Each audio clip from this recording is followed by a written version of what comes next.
Welcome everyone to an earlier version of Arena STL here on Tuesday, November 19th. Had to change it a little bit due to that there's actually going to be a schedule release here tonight on Arena Football 1, and I thought we would be a good thing to have it live here. It's going to be according to at least to their, it said 6:30 tonight, but as of right now, according to the waiting phase right now, though, these things don't tend to be accurate. As of right now, we have about 24 minutes until the schedule release of the inaugural Arena Football 1 season. Now, last week I mentioned, of course, that as of then we had about at least 12 teams. Well, no, let me rephrase. About yes, 12 teams, and they were still adding stuff as well.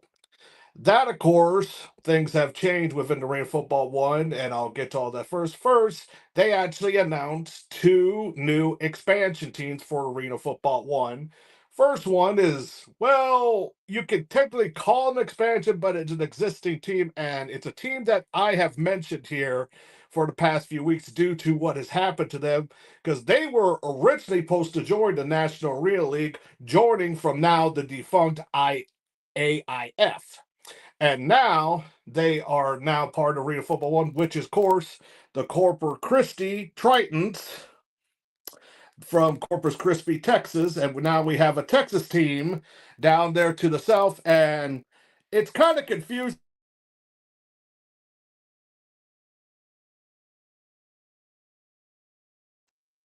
Sorry about that. It's kind of confusing because the release showed this logo, and I'll be reading their press statement here in just a moment for the Corpus Christi Tritons. And on their social media, it's this one, and this might be their new logo because they wanted to change and all that. So it's going to be quite interesting to see now, because now you got the Corpus Christi Tritons now part of AF1, and here is the press release about that. The teams in League Office Arena Football 1 are excited to announce that Corpus Christi Tritons will be joining the AF1 for the 2025 season. As we finalize our scheduled timeline, there will be more announcement in the coming days. This happened on November 13th. Heading to the second year in their 50-yard game, Corpus Christi prepared to step up the big stage of arena football. As the 8th largest city in Texas, Corpus Christi is home to multiple industries, features an expanding economy. This move is about more than just playing in a bigger league, said co-owner Kevin Cecil. It's about giving our players a chance to showcase their talents on a larger platform, bringing the excitement of top-tier arena football to our loyal fans in Corpus Christi. Co-owner Joseph Alvey said that the Tritons have shown incredible growth, and joining AF1 is just the beginning. We're excited to bring this new level of energy and talent to our community to see how far we can go in a league like the AF1. Our fans have been with us through every battle, and they deserve this moment as much as the players and coaches. The Tritons have had success in previous seasons and are ready to make the setup to the arena football stage. They will be playing their home games for the 2025 premier season at the American Bank Center. The American Bank Center has a history in the 50-yard game, and it's a premier destination for sports on the Texas Gulf Coast. We're excited to have a rising franchise like Corpus Christi join AF1, said Jeff Fisher.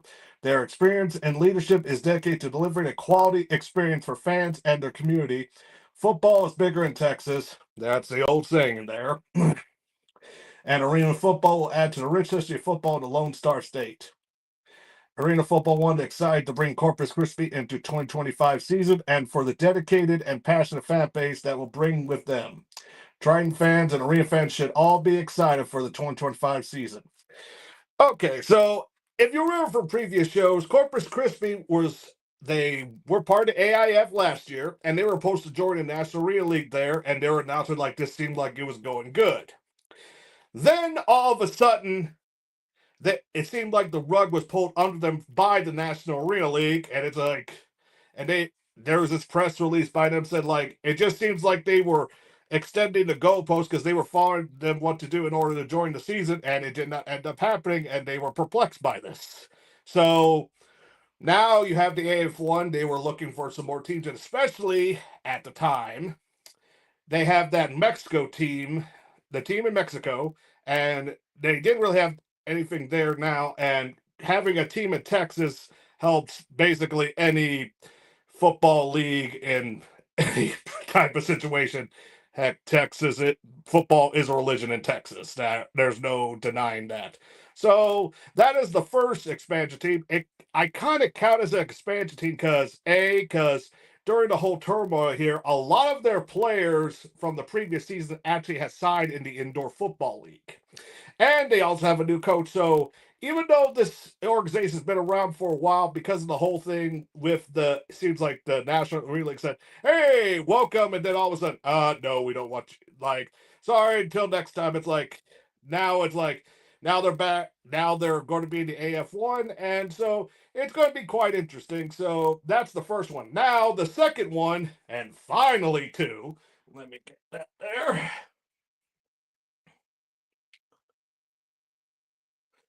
A team that has been mostly promised for arena football basically now over basically the last few months, because this team was actually supposed to be an expansion franchise for 2025 for the new Arena Football League at the time last year. At this time, because they were supposed to have two expansion teams before everything with turmoil with Lee Hutton happened. One, of course, was the Chicago Rush, and so far the people that were planning to own that and have that franchise have been dead silent ever since they said they were going to delay a year. And the second one is the Arizona Bandits. And finally, they have been ready to do this, and heck, I had the owner here on the showed a clip of the owner here on the show a few months ago, talking good about the Arena Football League course. This was before all the turmoil happened, before anyone knew what was going on. So now you got the Arizona Bandits, and their original logo kind of had regular cowboy hat and burnt orange bandana over them, and then showed the eyes. They have actually changed the logo because their logo was very similar to another team that they had called the Wichita Regulators, which actually had kind of like the same color. So you can have a team with similar color scheme, but it's going to get now. They have changed it, and I actually like the change, and I'm going to show it right here. There you go. Instead of going with the burnt orange, they go with the neon green. And as you can see with the eyes here, you kind of could say they made it more kind of an undead type feel, bandits type thing. And honestly, if it was my decision for the players to come out during the intro to the game, Cowboys from Hell from Pantera seems like a very good choice for them to do that. Let me show that logo again. Yeah, I really like this. So, even though it's bandits, but you could say undead bandits, zombie bandits. It's very cool in my opinion, and I like it. It's a change that was needed because, no offense, but burnt orange has kind of been used a lot in other type of leagues, and especially football leagues. So it's good they made the change. So here's the press release of this. Arena Football 1 is excited to announce that the Arizona Bandits will be joining the AF1 for the 2025 season. As all the teams in AF1 are preparing to kick off the premier season, the Bandits will be a key part of AF1 footprint. Based in Tempe, Arizona, the Bandits will bring arena football back to the Phoenix metropolitan area with a strong and experienced ownership group. The Bandits are poised to bring arena football to the desert successfully. Bandits owner Matt Mason. As the president of Arizona Bandits, I am excited to bring a new level of energy to Arizona's rich arena football tradition. Our team will not only deliver world-class football, but also introduce an immersive Wild West show that enhances the fan experience from start to finish. The Bandits provide talented players with more opportunities to showcase their skills while we remain deeply committed to making a positive impact on our local community through partnerships with nonprofit organizations. Above all, we strive to offer a family-friendly, affordable experience that fans of all ages can enjoy. Arizona has a long history of arena football, and the Bandits will bring the history to the AF1 in 2025. With President Matt Mason and co-owner David Glenn leading the way, the Bandits will work to set the standard for arena football teams. David is a sports agent and attorney who is the owner of the CEO of Perpetual Sports LLC and has been involved in representation of both NFL and NBA athletes over the years. In the coming days, the Bandits will be announcing their head coach and their home arena for 2025. AF1 Commissioner Jeff Fisher said, "We are beyond thrilled that the Bandits are bringing arena football back to Arizona." I'm not too sure how I feel about that statement. Matt and David are working to build their organization the right way. We look forward to them establishing themselves as a first-class organization in 2025 and beyond. The Bandits will tap into a Rapid Arena fan base in the Phoenix Tempe area and return Arizona football to the desert as everyone continues to prepare for first season. So that's it, because we have to remember here in the state of Arizona, the Arizona Bandits will be the third indoor football team. Because now you got the Arizona Bandits in Tempe, and Tuscan, you got the Sugar Skulls. Then, of course, you have basically the old guard, the OG, when it comes to arena football in Arizona, the Arizona Rattlers, the Snakes. So I'm kind of confused.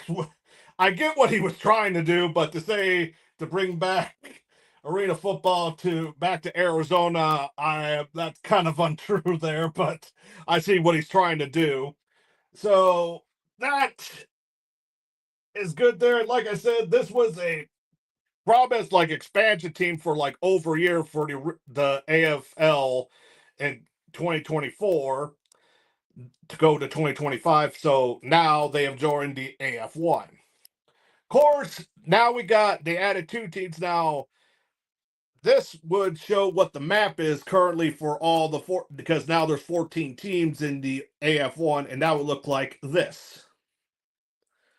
And you see, with the addition of Arizona and Corpus Christi, it makes it a little bit more better for the team in Mexico, and especially for the teams in the West right here. They still need a little bit of work on this side, and I will say probably more in the central part here. So that's what it looks like for all the teams there, but unfortunately that's a positive, but then came the announcement that now 2 of the teams are actually going to be playing in 2026 and not 2025 here. And those 2 teams are the Monterrey, Mexico team and the Stockton Crusaders in Stockton, California. And here's the press release about that. That was just announced yesterday.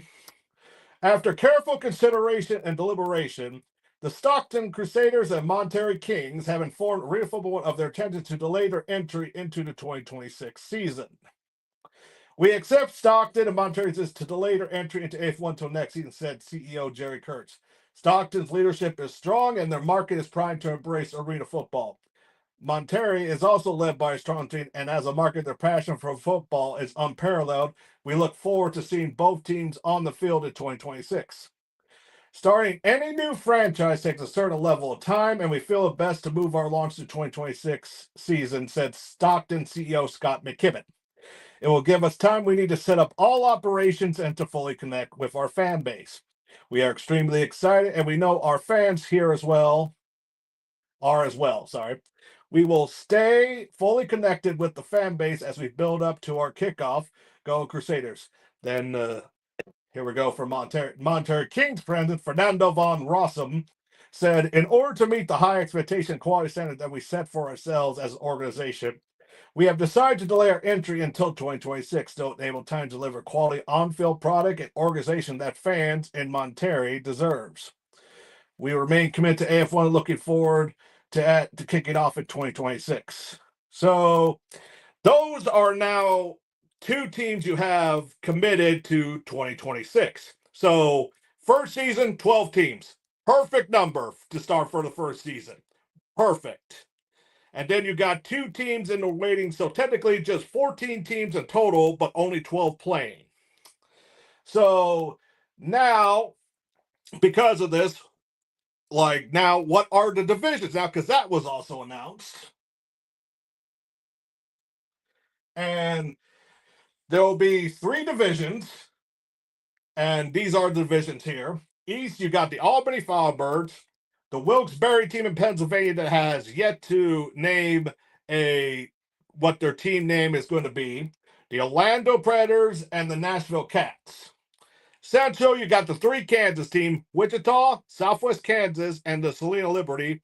And then for the fourth one, the newly introduced team coming back basically from their own dormancy away from the where they were supposed to be in the National Relay League. Now they join the AF1, the Corpus Christi Tritons in Corpus Christi, Texas.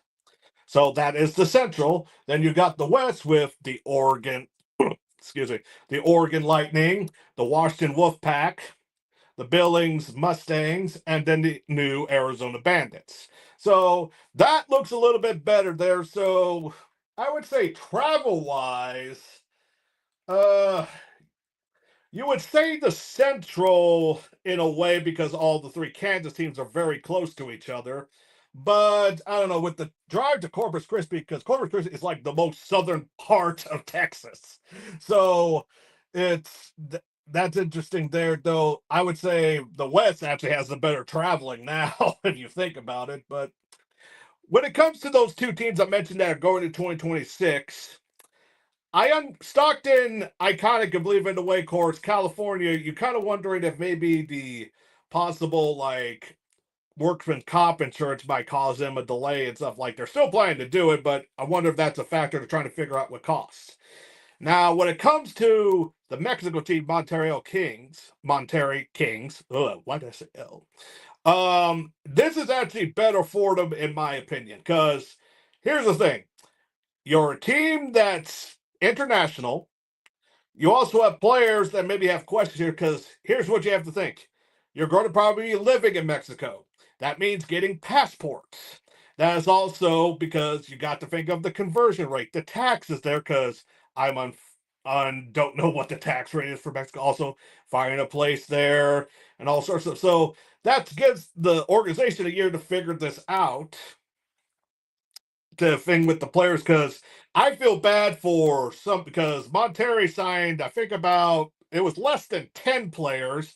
So they like I don't think they'll be holding the bag because I have a feeling that the two teams that were just announced might give those players a call, if you know what I mean. So it's not that big of a deal because they're probably going to be signed with the other teams because also too because so far because the Wilkes-Barre team hasn't signed any players yet. Nashville Cats haven't signed any players yet. So, and as of right now, Corpus Christi hasn't signed any players yet. But now the Arizona Bandits, on the other hand, have signed a player because it was just announced and today. And it's a player that us here at the Fuel Sports Network know pretty well here. And so, congratulations for the first signing of Arizona Bandits franchise history. Goes, of course, to someone that, as I said, that here at Fuel Sports Network we know, linebacker Jeremiah Spicer. You know him. We had him on here back here years ago, here like on the old XFL STL talk show, and of course Battlehawk Live talking about XFL back then, because back then he was on the LA Wildcats. Of course, he had a very deep arena football background.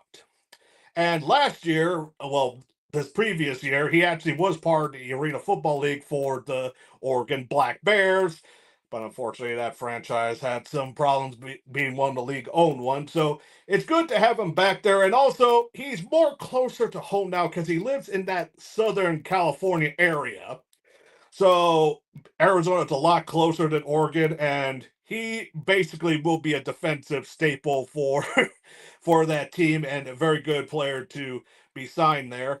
And other free agency news here, of course, with the Arena Football one. We got, of course, Southwest Kansas Storm only signed one defensive back, Micaiah Smith. Salina signed two defensive linemen, Travis Taylor and Jordan Harris. And also interesting, released three players.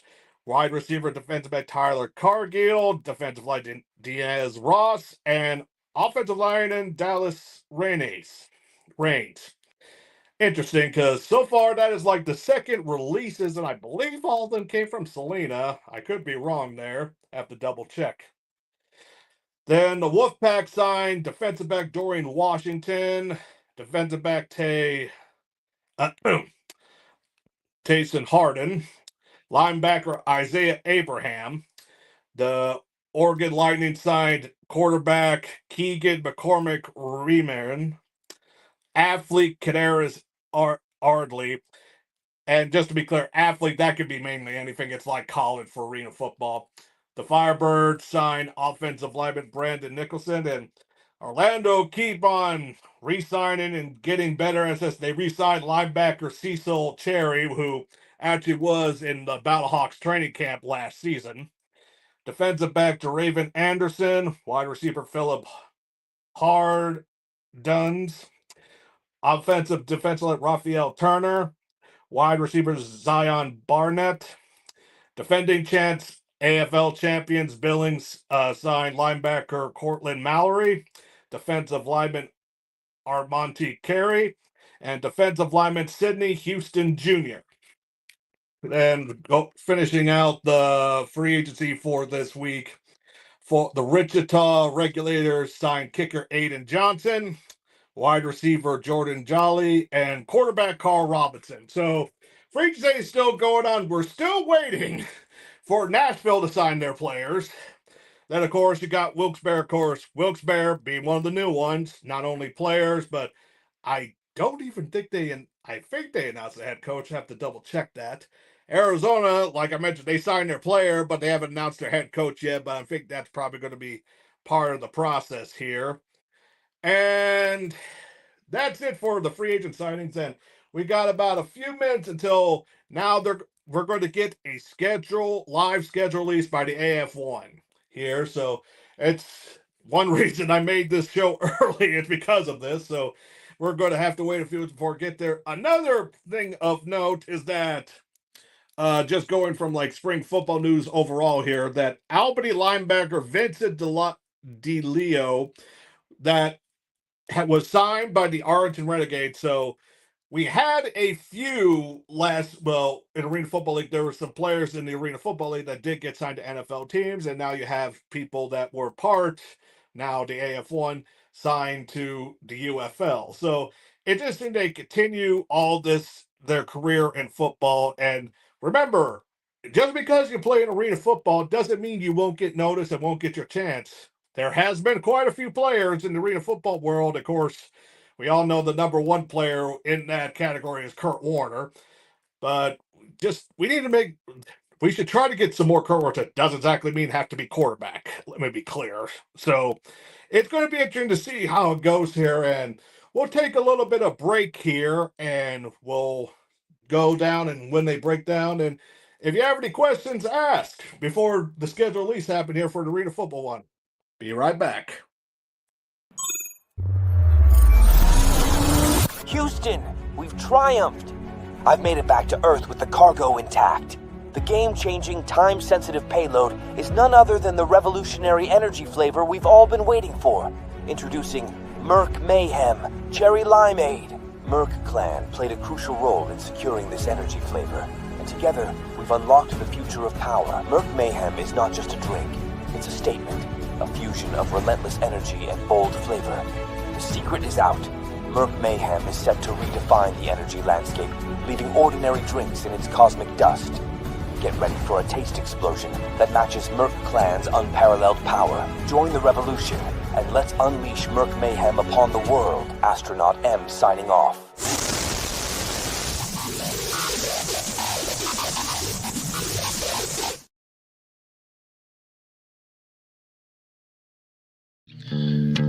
Same great taste.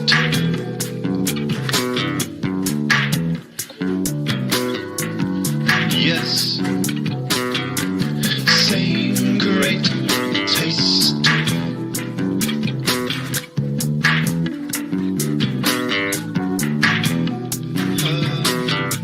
Same great taste.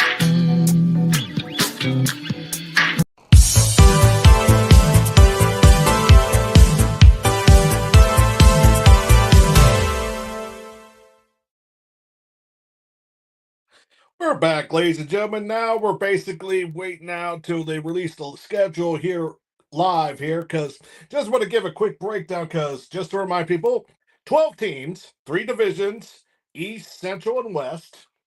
and they will be playing 12 regular season games. Each team will receive 2 bye weeks as well over the course of the 14-week season. The 3 division winners and the 3 teams with the next best records, regardless of division, will enter into the playoffs and complete to win the Arena Football 1 championship. So 14 weeks, each team gets 2 byes, and mostly because if I'm thinking this, because if I'm looking at here, we're going to have basically 6 division games, and then the other 6 is going to go everywhere and everywhere here. So it's going to be quite interesting to see how it goes here. And they released the schedule. I'm curious, will we get like the TV broadcast and stuff, or is this how it is right now? This is where it's scheduled and stuff, because it's still quite amazing. And right now we're getting a schedule AF1, and there's another league that kind of hoping they would drop their schedule soon, but AF1 beat them to the once again has beat them in that regard. So it's just interesting to see here and all this, and I'm quite excited. Disappointed, like I was hoping St. Louis would probably get in there, but maybe just wait another year would be a good idea. And plus, for St. Louis, if they were to join, they would either be in the East or the Central Division. If I think about, because let me go ahead here, and so far we're still waiting. They have not begun the broadcast yet, because bringing out because let me bring out the team map here for the league, because we got, of course, Stockton here for 2026, and then the Mexico team for 2026. You could still put a little bit like St. Louis there, but also in the north, because the northest team we have technically is the Washington team, then Albany, then Oregon got down in there. So it's just going to be interesting. Like for St. Louis, I think one thing that's probably the biggest drawback, because I think they want to be here, just like because with any of the other teams here, because Arizona Bandits is interesting. Like I said, there's 2 other teams in the arena football world in Arizona in the indoor football league, with the Arizona Rattlers and the Tuscan Sugar Skulls. And of course, I said 2 weeks ago, the Tuscan Sugar Skulls, their arena is going to hold their championship for the IFL for 3 years, like the Vegas did the last 3 years.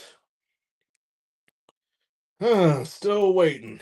Bad part, like, hey, we're going to announce this and do this, but we're going to just chug it along here. And so far, if you got any questions, don't be afraid to ask. It just now, let me just think of some other things to talk here, because, all right, 3 divisions, 14-week season. Oh, yeah. The season will start basically the second to last in March, so a week before the UFL season starts. So they get a little jump in there. That's kind of good, in my opinion. And about all the indoor arena leagues are about starting on that date, besides the Arena League, of course. They start a little bit later on in April, end of April. And of course, I'm just hoping for one thing, because the other indoor football league, because like I said, the Arena League, all their games start at the exact same time on the exact same day. And of course, with the schedule release here, because at most you're going to get 6 games. There's going to be games that they're not good, because with the 2-week bye week, probably at least you're going to have 4. But that just depends how it's going to go. And I'm assuming they're probably first week it's all division games. And honestly, if they were going to have this is the game of the week, it has to be probably the first Albany Orlando Predators matchup. That's what you have to go with if they're going to have, like, if one of the games are going to be on national television, either by CBS Sports Network or NFL Network, if they try to do that route again. It's just going to be interesting to see how that goes.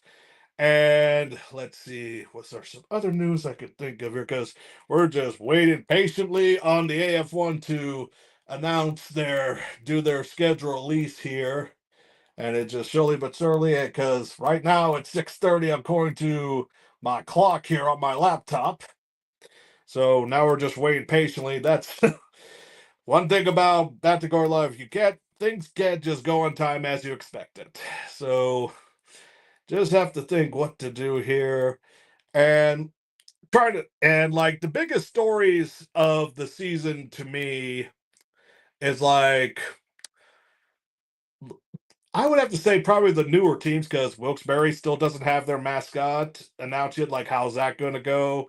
I know some people suggested maybe Wildebeest to be their mascot or their team name, and just trying to figure out like other stuff too. Because basically, all the other teams have their name besides them, and figure out how they're going to go. Especially with the owner having more of a boxing promotion background, how's that going to go?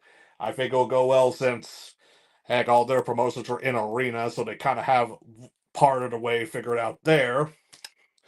And then just figure out how it goes here. Because tell you one thing, like hopefully this is good quality here. Because no offense, the last year for the Arena Football League schedule or team announcements, if you will, having all in New York and being all glutz and glamour and no substance, basically, and oh man, that just seems like it was a long time ago when that happened.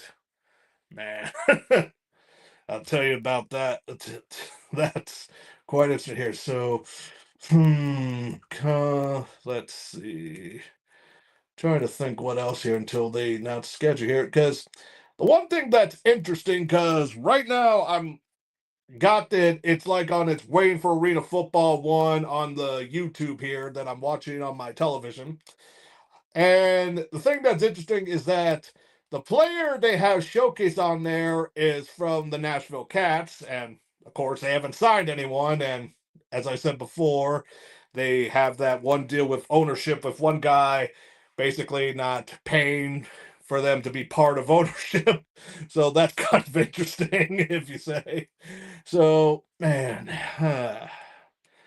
do one thing here. Let's take maybe thing will happen here if I do just one little quick commercial break here. Maybe not. Let me think. Let me think here.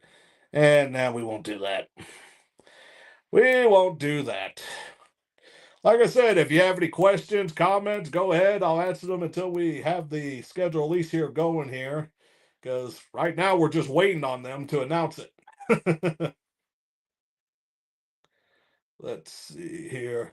Also, too, if anyone in the St. Louis area here, I don't know if it was correct on my vehicle's thermometer outside. Apparently, it got really warm, almost to 80 degrees today. So we're supposed to.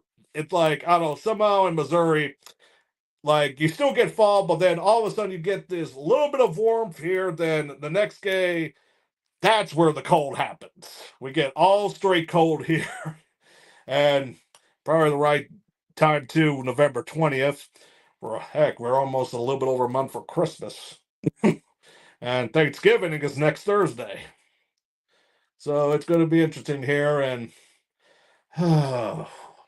what else to talk about here just to kill time? Because right now we're just waiting here to figure out what the schedule is here for Arena Football 1 and just waiting and waiting.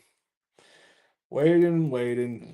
Like I said, any comments, any questions, go ahead and let me see if there's anything else I can talk about here for any of the arena football season. Because, all right, let's go. Let me go through it here.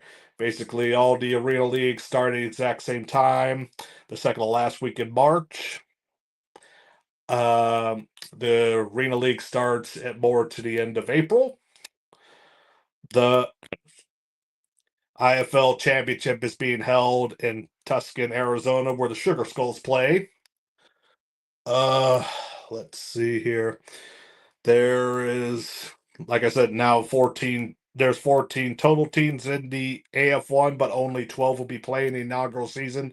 The other two, and that's another thing too. You have to figure out because they did say that their expansion for 2026 is open. And you're kind of wondering who else, like, hoping St. Louis is in the mix and some other stuff too. Because, once again, let me put up the map. If I didn't lose the map. There we go. Because like they do need to put some more on the East Coast here. That's just my opinion. Because the West has never looked as the West has looked better than I've seen for most leagues, in my humble opinion. Of course, it's kind of interesting when you compare it to other leagues here. Is that with the UFL, they have the east to the Midwest part, but not really much to the mountain to the West Coast. So that's really quite interesting. And arena football is just everywhere, though. I don't know. It seems like it's very hard. Like the Arena Football League did have like the Minnesota Myth last year, and unfortunately, Lee Hunt's wife messed that up, and it's just amazing. Let me see. Let me try something here. Sometimes you gotta do. Nope, still waiting. Okay, so just waiting a little bit here. Right now, 6:36. They're as of right now, they're about 6 minutes late. So we gotta wonder, like, oh, here we go. The Director of Communications. Joining me is our Commissioner, Jeff Fisher, and our CEO, Jerry Kurz. Before we get into the schedule, Turn it up a little so everyone can hear. So we're going to kick it off with Jerry Kurz. Thank you, Adam. I'm excited to be here. Gary Kurtz and Jeff Fisher is part of this video here. Tracy, our league staff, and our owners worked really hard, did a great job. I'm excited about this schedule being released today. Under Commissioner's leadership, it's going to be a great season.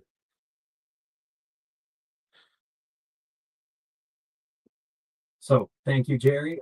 Jeff, anything you want to add there? Yes, thanks, Adam. It's an honor to follow Jerry, and as Jerry says, how excited he is.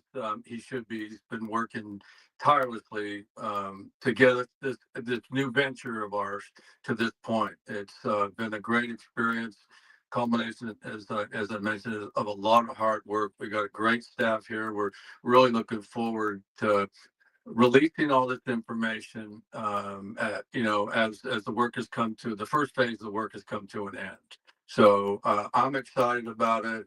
The upcoming season, the teams, everything has fallen into place over the last 3 or 4 weeks, and stay tuned. Yeah, and like y'all said, it's been a big effort. Our team owners, our league staff have all been working great together. And I know there's been a lot of moving pieces here. And I know, Jeff, there's been some questions about the Nashville franchise. Did you just want to take a minute and I know you have something. That's a good question to put forward right now. Nashville. Yeah, there's a lot of work that went into getting us to this point, and there's still some work that is yet to be done. There will be a team in Nashville, and we're dotting the I's and crossing the T's. That's just about everything I can tell you right now. But it's a great market. We love the way the division is shaped up. That includes Nashville, and we just have a few things to wrap up before we are able to go out and release all the information. But stay tuned again, as I said.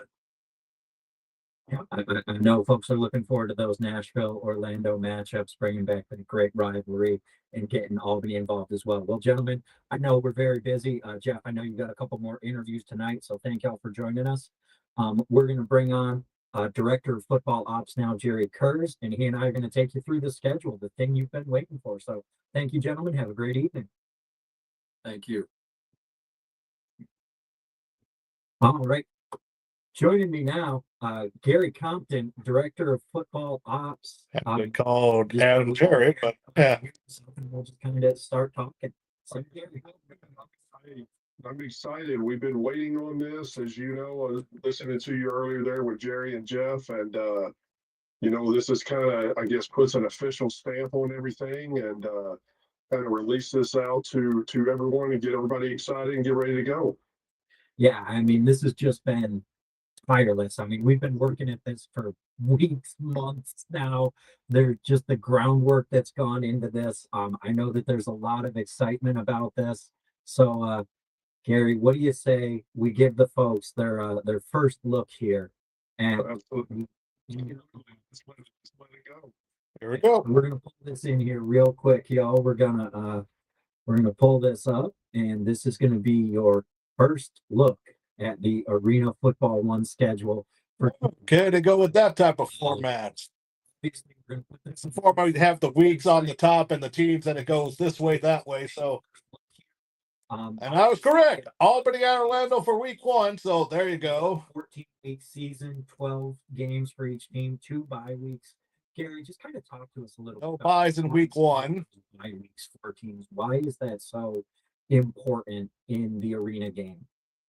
I think in anything, as you're an expansion team, and Also, I misspoke there. The first week of Arena Football 1 is March 15th, 14th. So St. Patrick's Day weekend, basically. To make a run towards the second half of the season, but it also gives your team a chance to. No, just want to give week 1 here. It's Albany at Orlando, Arizona at Washington. The Outlaws going to Oregon. The Corpus Christi has a home game against the Salina Liberty. Nashville Cats at Wilkes-Barre. The Oregon Lightning have a home game with Billings, as I said before. Then, of course, Orlando going all at hosting Albany. Salina at Corpus Christi. I know I said this, but I'm just going down my list here. The Storm are home against Wichita. Washington home against Arizona. So And then, yeah, that's pretty good for. And the buys actually start week 2. Then we got a lot more excitement to go here. So Gary, let's get into it. Let's start going week by week as much time as we have. We do got a hard stop tonight, y'all. So we're gonna get through as much of this schedule as we can because folks are busy tonight. We got a bunch of partner shows going on. We got Rebound Off the Net, we got Off the Ball, we got Arena Fan, we got the Shady Sports Network, and we got Arena AF1 Fan Zone. We appreciate all of our great partner networks bringing everything that they have to the stage. We're very excited to continue using them. We're very excited to continue working with them, and we love our community. The arena football community is second to none. I mean, Gary experienced it as a player and now as a league executive. So, but let's get right into it. There we go. Kicking off the season, March 14th, week 1. We got it in prime time. Albany versus Orlando. Also March 14th, Albany at Orlando. On the 15th, as well as Then 3 games on the 15th. Billings at Oregon, Nashville at Wilkes-Barre, Arizona, Washington. Then the final 2 games, Salina and Corpus Christi, and Wichita at KC Storm. 14th, 15th, I mean, Southwest Kansas Storm, March 16th. Friends, Very good and week fans. 1. Gary, Very what's good. standing out for you in week 1 again? Well, I mean, obviously, that's the big matchup right off the bat, as you said. Albany going to Orlando, 2 prominent names that have been around the league for many, many years. You might want to say a little bit of a rivalry last year, and they get to kick off the season in week 1, so that's going to be exciting. I think you look at Arizona going to Washington. We kind of look at our expansion teams. What kind of teams are they going to have? Right off the bat, I think it's going to be interesting. Billings going to Oregon there. Wichita going to Southwest Kansas. So it's going to be a interesting week 1, but that Albany Orlando game is definitely going to be one you want to watch. I mean, I was at that game last year, and that was a spectacular game. I haven't seen arena football played in Albany is something special. And when you see the Predators and the Firebirds take on each other, that's just great. And one game that I'm really excited for Arizona and Washington. Washington's really been putting together a really strong squad for next year. It's really nice to see that Washington is. I wish they put the times, but maybe that'll come at a later date. Though for the primetime one, you have to think they're going to probably put that on television. Like I said, Albany at Orlando is the marquee game for week 1. For them.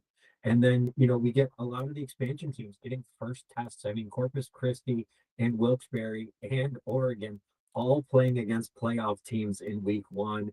And so that's got to be, that's going to be a test right off the bat for them. That is correct on that. They all get the first game at home. So that's going to be important to get off to a good start. The fans are going to be, hopping there, looking, cheering on a brand new team in their city and all that. So that'll be a lot of fun to watch. No, I mean, I'm excited for those games. I know folks are wondering for how you're going to be able to watch it. Y'all, we're putting the final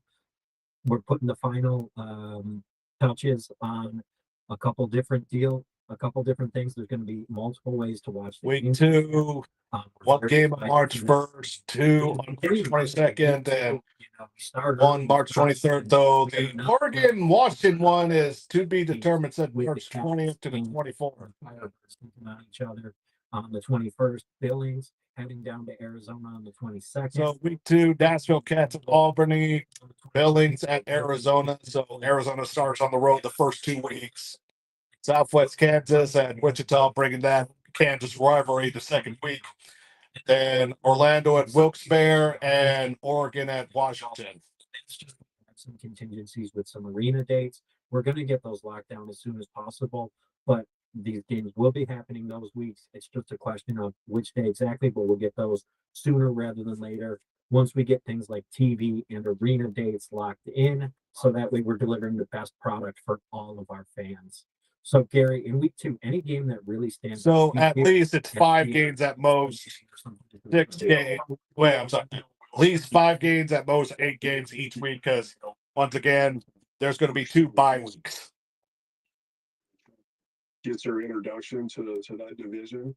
I think it's going to be interesting. I know they're putting a lot of good pieces there, but I mean, to top it off, you go back to the top. I mean, they're in the East, the Nashville Albany game. And I know we'll be saying a lot about Albany throughout. With that, but that's a tough division. That is a really, really tough division, and you like to see that again. Arizona getting Billings, world champions coming into town. They're going to be striking up their best, to want to beat them. The Kansas rivalry there with, Southwest Kansas and Wichita, is a good one. Then, in the Pacific Northwest there, you got Oregon and Washington. So that's a great 2 weeks to start the season. And just continue to build each and every week with our schedule and keep everybody fascinated on what else got, getting ready to happen. Yeah, I mean, and we talked about it a little bit. Wilkes-Barre, Matt Rowland talked about it earlier this year. He's very excited. All right, let's take a look at week 3 here. That as we speak, I know Matt's doing a lot of work there in Wilkes-Barre to get a first-class organization going. Very excited to see what they're going to do up there in Northeast Pennsylvania, NEPA, as they call it. They're very excited to have the team. And I know that the communities really embrace that. And I know everybody's pulling for the Pioneers name. So we'll have to see. Get out there, get your fan vote going. So apparently Pioneers is the top favorite, supposedly, from Wilkes-Barre. I think they could do better than that. Schedule. Week 3, March 28th, you got 2 possibly, well, the confirmed March 20th, you got Arizona at Orlando. So that's so that seems like 3 straight away games for Arizona. Billings goes to Corpus Christi. That's what you have. Then Kansas rivalry, Salina and Southwest Kansas Storm, Wilkes-Barre at Nashville, and then Washington and Oregon, and that's a short drive for week 3. Confirmed for the first 2, March 28th. The other one says March 28th to March 30th, so those dates are still to be confirmed. They have a time, those 3 days there, so have to wait for that. As we started looking at the other 3 games that would make up the 12 games, is what matchups can we match them to be good? And I think, again, our front office staff and, the road trip, the Arizona towards Orlando, that's a far one there. Southwest Kansas. I was at the Salina game last year, the first round playoff game, and that was a great game. Now Salina here in week 3 is going to Southwest Kansas. I know, Coach Thomas out there is doing a great job of Southwest Kansas. You're taking on a legendary Gerardo Deal coaching at Salina, but that's one of the big games that sticks out to me here in week 3. I mean, Southwest Kansas bringing back Matt Struck and a lot of key contributors on that defense as well. They're bringing back some of the offensive receiver talent, which is really good to see. But for me, I mean, you got two teams that battled it out, came down to the last play in the playoffs. Like you said, you were there. That seemed like an electric atmosphere watching on television. I know that I think that's going to be a great game. I love a good playoff rematch. The other one that stands out to me, Wilkes-Barre gets another crack at Nashville. Again, you know, they played in week one. They're playing now in week three again.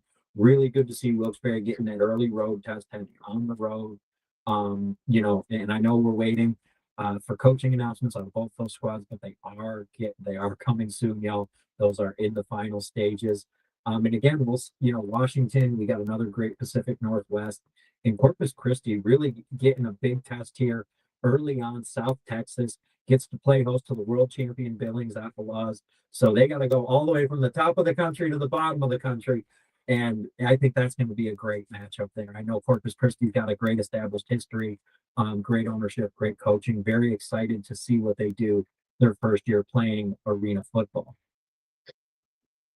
And so, Gary, just kind of talk about some of the preparations. You know, this director of football operations, that's, you know, people might not understand what that job entails. Just kind of what things are you doing to prepare? Down weeks to go. We're doing right now is we have weekly coaches meetings right now. We're going through, you know, all the. There we go. Week 4, April 3rd, Corpus Christi at Wichita. April 5th, Southwest Kansas Storm at Salina Liberty. Wilkes-Barre at Washington. That's another road trip there. That's either going to be April 3rd, 6th, or 7th. And then, oh, wait, there's only 4 games. So at least 4 games. And Albany at Nashville, that should be a good one, either April 4th, 5th, or 6th. You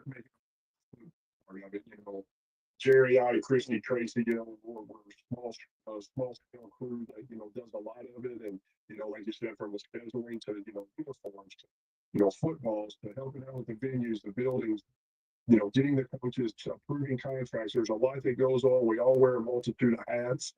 I tell you what, it's a great group of people, you know, and then obviously, you know, last but not least with you and the media people and everything like that, putting out, you know, great stuff that we've had and everything. It's a great opportunity for us here in the AF1. And I think a lot of people are going to be, you know, really, really surprised with the product out there.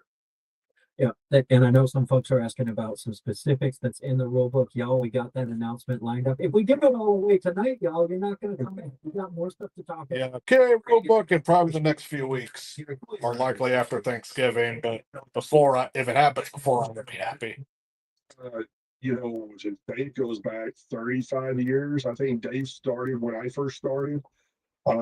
A great guy, just knows the game in and out, you know, and he helped us with the rule book and everything. And we spent endless number of hours with that whole thing, going through everything, you know, making different changes, taking things out, you know, keeping some of the modern, having some of the old, you know, a little bit of that. But, you know, Dave he oversees a lot of the officials in the Big Ten and things like that. And he's going to have a great group that we're going to be able to work with this year. Gary, I'm gonna let you tell us this one because folks are gonna want to know: is the Deuce back? Deuce will be back. Okay. The Deuce is loose back in AF1, folks. The Deuce is loose in arena. The Deuce will be part of AF1. Good. Number 2. We got a great rematch here. Southwest Kansas and Salina playing in back-to-back weeks. They're gonna, you know, these two teams played each other tough all year, and it was really great to see how they changed as squads from start to finish in the year. You know, and just watching them bridge. I mean, I know, Gary, you're an old school kind of purist guy. So I know seeing some of that lateral spread movement in arena, you know, is a little weird to you, but I know for me, I love it because it's the outdoor game coming indoors and into the arena. And it's great to see the 100-yard game play influence the 50-yard game. And I think you're going to see some of it vice versa. And these two teams, and you know, embody that in to the highest degree. Yeah, absolutely. You know, like you said, a rematch. You know, you don't see a lot of back-to-backs like that. You know, when we were able to get this one in, I think it's going to be good here in week 4. You know, the one that stands out is Wilkes-Barre going across country to play Washington there. You know, this is going to be their first really, really long road trip. here in week 4. So that's going to be interesting. And then obviously you get another matchup there with Albany and Nashville. And, every time we talk about it, it's, that Eastern Conference and Eastern Division, they just, it's like it just pops out at you with how they play each other, every week and everything. So yeah, week 4 here, kind of only have 4 games. So we have some teams that are on a bye. But I think, definitely keep an eye on that Corpus Christi and Wichita game. They'll be able to go up there to Wichita and Kansas. We'll see what happens. I'm super excited for this Wichita team. I know last year they had some challenges at the quarterback position and figuring things out, but watching this roster evolve with Ed Krause. Yeah, like I said before, Wichita's roster has mostly improved from last season. They had the worst roster. Me, Zach Kilman, and a lot of people agreed they had the worst roster in the Arena Football League for the 2024 season. To just seeing them really break out, and I'm excited to see who Corpus Christi brings to the table here in their first year in arena football. I mean, and like you said, Wilkes-Barre going cross country, nothing like that cross country road trip would really get into it. And I know folks are asking about this Arizona arena as well. And we're not one to step on a team's toes, Gary. We know that Arizona has some announcements lined up in the coming weeks. But just talk about, Gary, you played in the Arena Football League. You played arena football. What's it like to play in Arizona? That's kind of one of the meccas for arena football. What's the environment like down there? All right, week 5, Billings at Albany. That's the top marquee match for week 5 on April 11th. April 13th, Oregon Lightning at Arizona Bandits. Orlando Predators at Wichita, 11th through 13th. Corpus Christi at Salina, April 11th to the 13th. And then the final game, Washington Wolfpack at the Nashville Cats, April 11th to 13th. Yeah. I mean, and here, week 5, we're partway through the season, y'all. We might not get through the entire schedule, but we are going to release the entire schedule tonight. Gary just has other commitments. I have other commitments to get to on shows, so we're going to do a lot of the breakdown here, but we will get it out. Don't worry. The entire schedule will be dropping, and teams. We'll go over through the schedule a little bit more on next week's show. Their schedules. So, Gary, week 5, this is the game that everybody was looking for. April 11th. Yeah, the rematch of the AFL Championship. I can't believe I almost forgot to mention. We all were hoping for. I mean, Gary. Basically, it's the same thing because they went to New Jersey and Albany and the arena that they played are not that far from each other. And we know where we ended up playing, for the Arena Bowl last year. And this is the heavyweight fight of the year. The teams played last year. The teams played last year. But this is the heavyweight fight right here. This is, like you said, this is what everybody's been wanting to see. And we were trying to figure out where you place this. Because everybody, was wanting this game, and you don't want to place it too early in the season. You don't want to place it too late. So we thought this fit right here in week 5 would be good. Billings gets to go to Albany. That's going to be a ruckus crowd there. Their fans are going to be wanting some payback along, with Coach Ware and them. So yeah, that's the great headliner. And like you said, hopefully you'll be there in person and watch that one. I mean, I'm gonna have to talk to my wife, take off work. I need to be there in Albany for that one. I want to see that one because I know Coach Ware and them are going to be out for it. We got some more divisional matchups here with Oregon heading down to Arizona. That's going to be huge. We've got Orlando heading up to Wichita. We saw those two teams play last year. And that was really at the start of when Wichita was starting to emerge and get everything set. So a Wichita team that's got their experience, that's got their legs under them, and really found some chemistry is going to be exciting. You got Corpus Christi with another stiff test heading into Salina. And then wrapping up with Washington heading to Nashville. I mean, just we talked about it. It's another good slate of games. We're really excited for a lot of these. Our new teams are getting tests early. And we saw Arizona, already announced late last week, already starting to sign players, bringing in. I think it's clear to me with their first signing, Jeremiah Spicer. Arizona is going to bring the heat on defense. Jeremiah Spicer is just a physical MAC linebacker. He's going to lay the lumber all over all over the field, and he's just a guy who you could really build a defense around. It's always interesting when, I get all the transactions every day.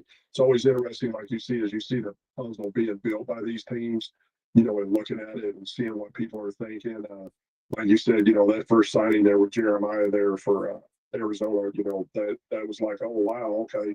Now we're really rocking and rolling. So, yeah, it'd be interesting to see how they fill that roster out. If anybody wants to know what one of the most interesting group chats is, it's Adam and Gary texting first thing in the morning. When Wichita at Corpus Christi, April 19th. Arizona Bandits and Billings Mustangs. You got the first battle of the silver mascots because they both kind of cowboys with bandanas over their face here on April 20th. Oregon Lightning at Washington Wolfpack, either the 17th or 21st of April. Nashville at Orlando, that's a good matchup there, either 18th or 19th of April.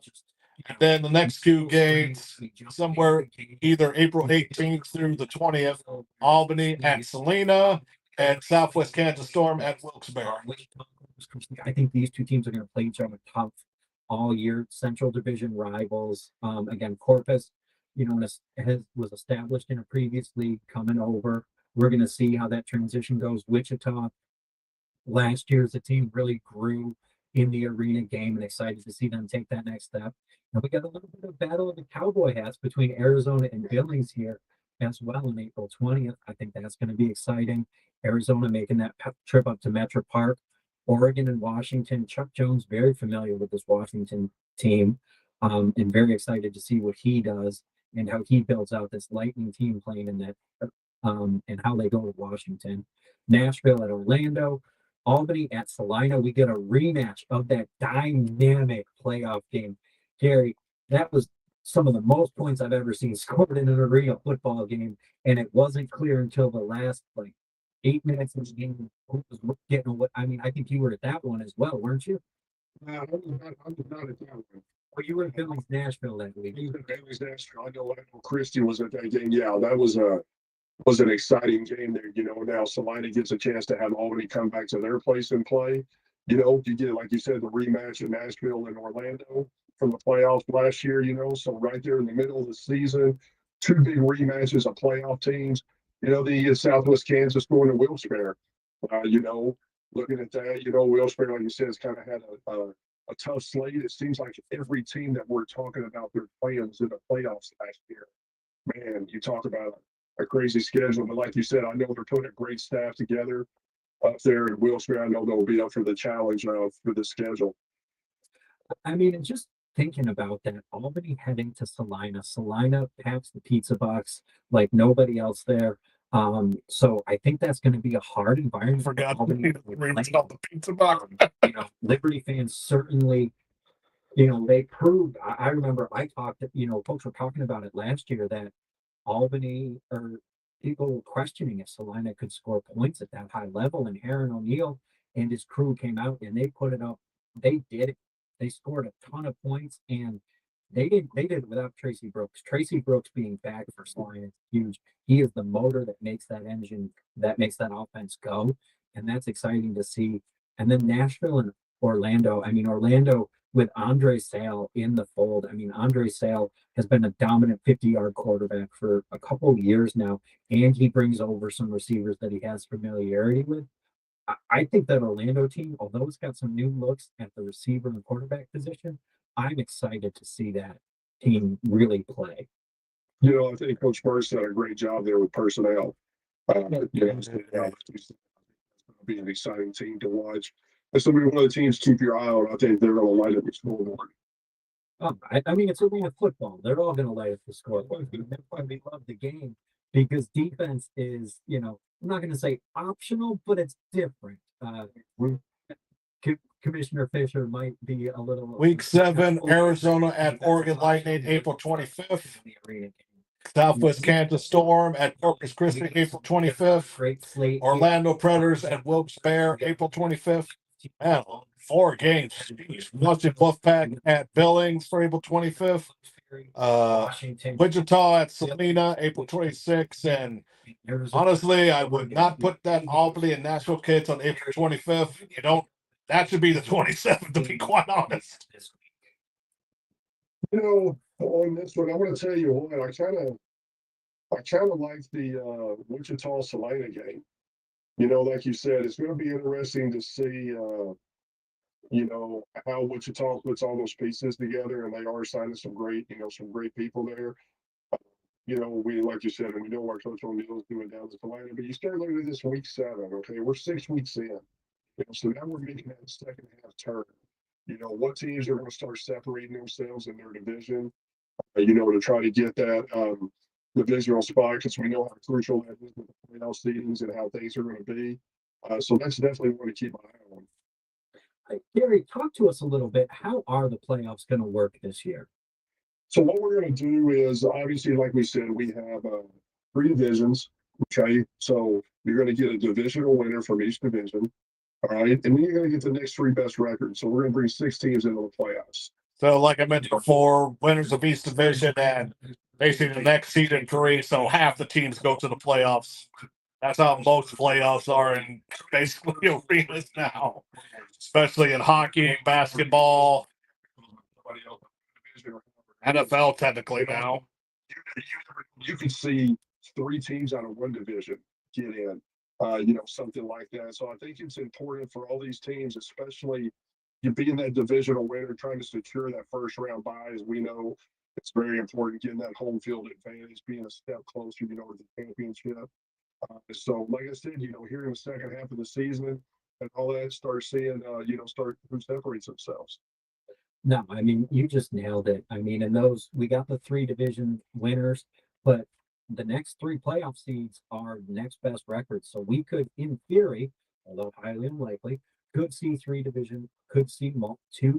playoff teams from a singular division, which means even if you're not winning your division, you still have a really good chance to make the playoffs. And For first, there's probability that would happening having at least a whole division be part of the playoffs, but for the first year, I don't see it. Low probability, but it would be interesting to see if that ever does happen within the next few years. And I think that's really going to be great to see. And I think that that's going to be, you know, like we talked about, that's going to be very exciting to watch these teams just as they compete, as they play, as they just grind to get to that arena championship game. So, You know, and I think too, you know, to kind of piggyback on that, you know, this is when coaches, especially maybe the expansion teams, Week 8 or May 3rd, Oregon Lightning at Arizona. Albany at Wilkes-Barre, May 1st or May 4th. Corpus Christi and Washington, May 1st or 3rd. Salina Liberty at Wichita, May 1st or 3rd. And then Orlando at Nashville, somewhere between May 2nd to May 4th. that mid-year replacement. I mean, this time of year, May, you're going to start to see guys coming out who may have been NFL draft eligible, who maybe are looking for that chance to show what they can do. You know, we had a lot of guys go back and, you know, we've seen arena guys. That is a good point I forgot to mention, because during this time, you could see some players that are currently in the AF1 signed to NFL teams, which we had a few in the AFL last season. Already signed with the UFL. Congrats to you, Vincent. Very excited to see what you do on the 100-yard stage, but we will miss you in the 50-yard game. If you come on back, we're gonna love on you. You know, love to see from Vincent DeLeo on the field. That's Vincent DeLeo that I mentioned, who signed with the Arlington Renegade. We saw a lot of that last year, Gary. Week 8, like we talked about, you know, some key divisional matchups. Orlando and Nashville. I'm really excited to watch Orlando and Nashville play this year. I think there's going to be some carryover because I think Orlando can really deliver a strong effort, and I'm excited to see that playoff rematch 3 times this year, because you know, if there was a way to do it, I think those 2 teams playing 3 times would be they'd each win 50% of the time. I don't know how that would work, but I think that's how it's going to go. in Wichita with a tough home test with Salina coming to town here in week 8, back half of the season, we're really going to see a lot of that coming through. We're going to see that's going to be a game with some key playoff implications as well. Gary, what standing out to you as you're looking at this? Well, how about the Wilkes-Barre, that's gonna be kind of a good rivalry there, Albany's get another, team up in the East there that they can compete with. But I think you said it, the Nashville-Orlando game, it was great to hear what Commissioner Fisher was talking about with Nashville earlier today and all of that. And we know that they're getting everything ready. They're getting ready to sign a coach and do everything. And I think that is going to be a team to really watch. I think they're doing some great things and all of that. Corpus Christi again going across country there to Washington. Halfway through the season there. So yeah, I'm starting to line up. Like you said, with a lot of divisional games there to kind of make that last push. Yeah. And y'all, again, in this back, as we get into the later half of this schedule, there is some open-endedness, the first or the fourth. That's going to be narrowed down in the coming days and weeks ahead. That's just some questions around arena availability and broadcast plan as well. We have some things in the work. You will be able to watch the games. We have several things in the work, and we're excited to start to share more news. We're not going to give it all away tonight, but there's going to be a lot of news come in the coming weeks from our teams, from our league, and we're also the TV broadcast central. What games will be broadcasted? Like I said, I pretty sure there probably maybe a few games that probably be on YouTube. Off the wall, rebound off the net, AF1 fan. Looks like they're going to stop at week 8. It seems. We're very excited to be partnering to bring this awesome schedule release show tonight. And it's great, all of those shows, like all of those networks except Arena Fan are going to be going live after this. They're going to have interviews with team executives, coaches, tons of people all over the place.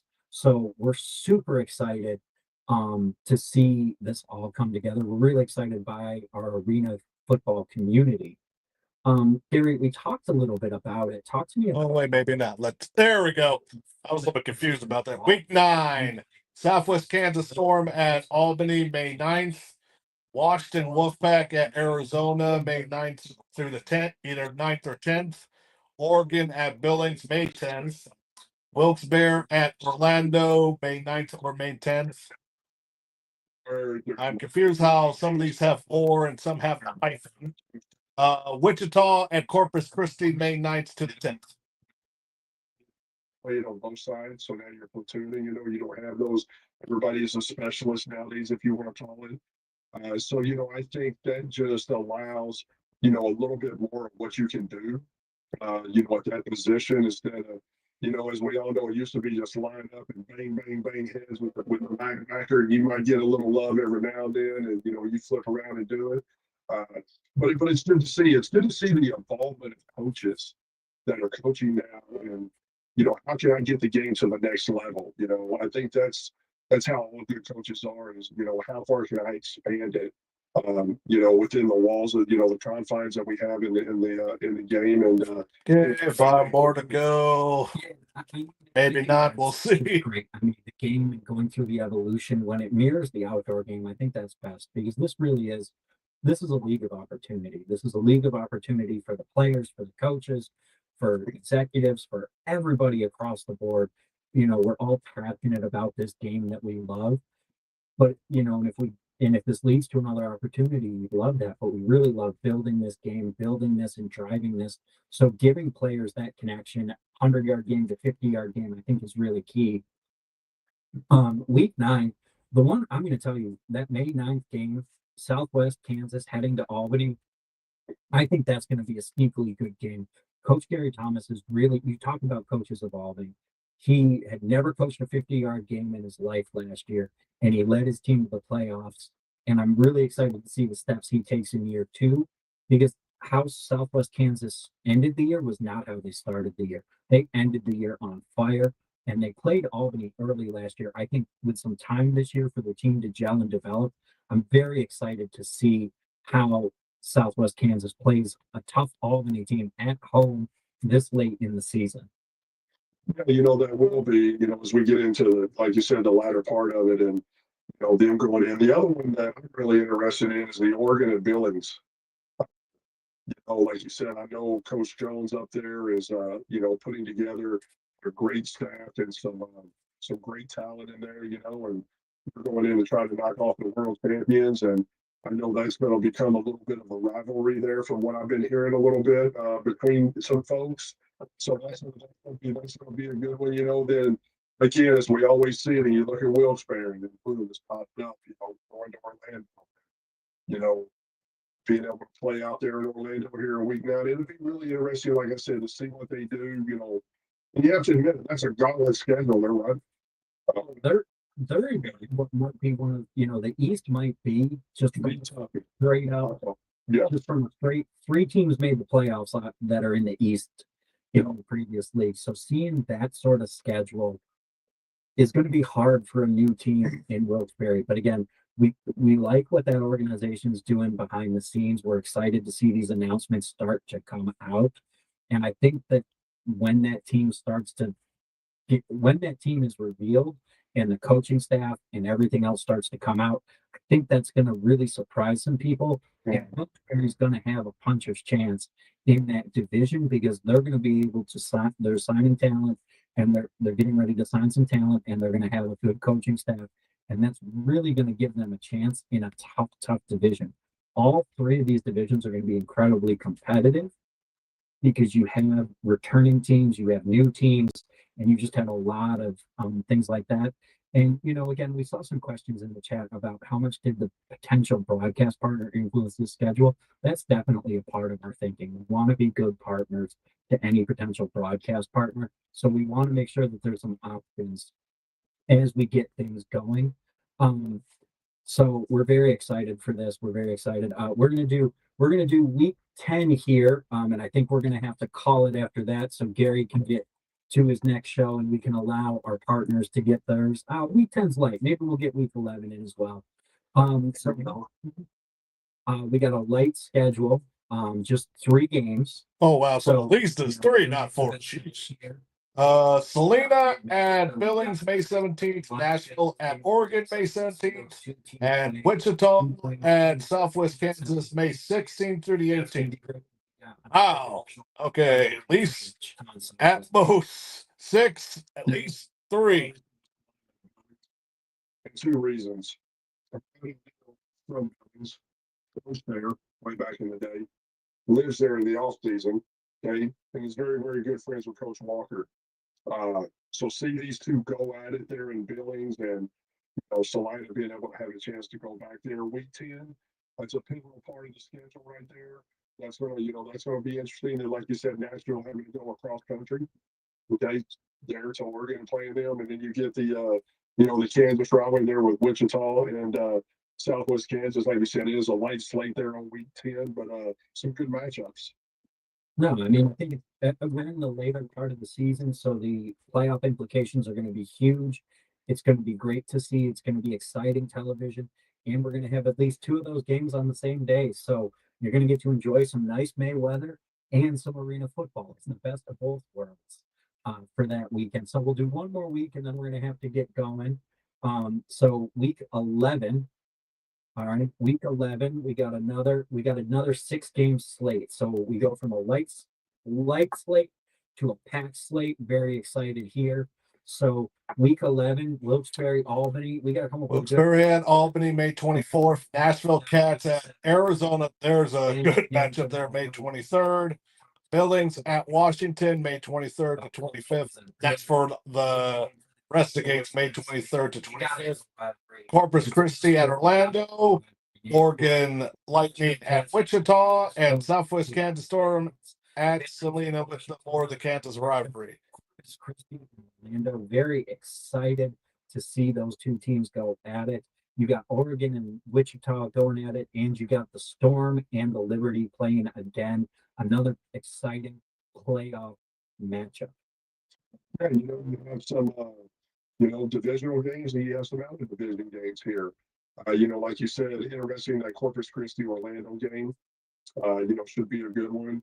Oregon at, Wichita, there's another one. Nashville having to go to Arizona in week 11. And then, like you said, obviously, when you're playing that close together with one another, bus trip, whatever you call it, it's got to be, you got to have a name for it. I remember Orlando and Tampa, it was the war on I-4. You always have something like this. So that'd be something good. I'm sure they'll be able to come up with. And even with the Kansas teams, being able to, have some sort of maybe have some sort of trophy that's given, to each one kind of have that rivalry with that. But It's the college elements. last week of the season. No, I mean, I think that's going to be huge here. Technically, with the Kansas teams, would the trophy be the Central Division? Into the end of that season. Again, just an exciting packed schedule, y'all. I know you want us to show you the rest of it.